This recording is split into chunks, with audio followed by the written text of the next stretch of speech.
હીરાભાઈ સોલંકી થયા ગુસ્સે સૌથી મોટા સમાચાર સામે મળી રહ્યા છે દોસ્તો, તો આપણે એના વિશે ચર્ચા કરવા જઈ રહ્યા છીએ. પણ એ પહેલાં તમે નવા હોય તમારી ચેનલ સબસ્ક્રાઈબર કરી લેજો, તેથી કરી આવનારા વિડીયો તમારા માટે લાવતો છું દોસ્તો. તમને ખબર હતી કે જ્યારથી નવનીતભાઈ કોંગ્રેસ પાર્ટીમાં જોડાયા છે ત્યાર પછી સોશિયલ મીડિયા પર નવી ક્લિપો અને વિડીયો સામે મળી રહ્યા છે દોસ્તો. નવનીતભાઈ કોંગ્રેસ પાર્ટીમાં જોડાયા છે અને ઇન્ટરવ્યુની અંદર હીરાભાઈ વિશે ન બોલવાની વસ્તુ બોલ્યા છે દોસ્તો. ત્યાર પછી હીરાભાઈ થયા છે ગુસ્સે દોસ્તો. તો તમને ખબર હતી કે જ્યારે નવનીતભાઈને જ્યારે મારવામાં આવ્યો હતો ત્યારે કોળી સમાજના લોકો પરસોત્તમભાઈ સોલંકી હીરાભાઈ સોલંકી ગાંધીનગર ખાતે ગયા હતા નવનીતભાઈના ન્યાય માટે કે જલ્દીમાં જલ્દી નવનીતભાઈનો ન્યાય મળો. જે ન્યાય નહીં મળે તો અમે આંદોલન પણ કરવા જઈ રહ્યા છીએ દોસ્તો. અને નવનીતભાઈને ન્યાય પણ અપાયો હતો. એ નવનીતભાઈ એમ કહેવાય છે કે હીરાભાઈ વિશે ન બોલવાની વસ્તુ બોલ્યા. ત્યાર પછી નવનીતભાઈએ જાહેરની અંદર હીરાભાઈ સોલંકીની માફી માંગી છે કે જે હું ઇન્ટરવ્યુની અંદર બોલ્યો હતો એ બદલ મને માફ કરી ગયો. આજ પછી આવી ભૂલ હું નહીં કરું. અને નવનીતભાઈ ખુલાસો પણ કર્યો છે કે નવનીતભાઈનું એવું કહેવું છે કે હું આગેવાન તરીકે ઊભો રહ્યો છું, ચૂંટણી લડવા માટે નથી ઊભો રહ્યો. અને મારા આગેવાનો કહે છે તો હું ચૂંટણી પણ લડવા માટે તૈયાર છું. અને હીરાભાઈ સોલંકીએ પણ ખુલાસો કર્યો છે. હીરાભાઈ સોલંકીનું એવું કહેવું છે કે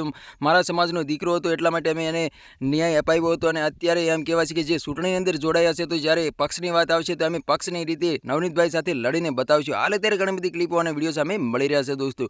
તો તમારા આના વિશે શું કહેવું છે કમેન્ટ કરીને જરૂર બતાવી દોસ્તો. અમારી ચેનલમાં નવી તો ચેનલ સબસ્ક્રાઈબર કરવાનું ભૂલશે નહીં, તેથી કરી આવનારા વિડીયો હું તમારા માટે લાવતો છું દોસ્તો. અને પિન્ટુભાઈની પણ એક ક્લિપ સોશિયલ મીડિયા પર ખૂબ જ વાયરલ થઈ રહી છે. પિન્ટુભાઈનું એવું કહેવું છે કે કોળી સમાજની કોઈને વાંધો છે નહીં. જે નવનીતભાઈ જે એમ કહેવાય છે કે કોંગ્રેસ પાર્ટીની અંદર જોડાયા છે તો હીરાભાઈ સોલંકીને વાંધો નથી કે પરસોત્તમભાઈ સોલંકીને વાંધો નથી. જેની મરજી જેમાં જોડાય તેમાં. તમારે આના વિશે શું કહેવું છે કમેન્ટ કરીને જરૂર બતાવી દોસ્તો. તો આજનો વિડીયો ગેમ લેક્ચર ફરી બીજા વિડીયો મળે તબ તક કે लिए जय हिंद जय भारत. મળે બીજા વિડીયો તબ તક કે लिए बाय बाय.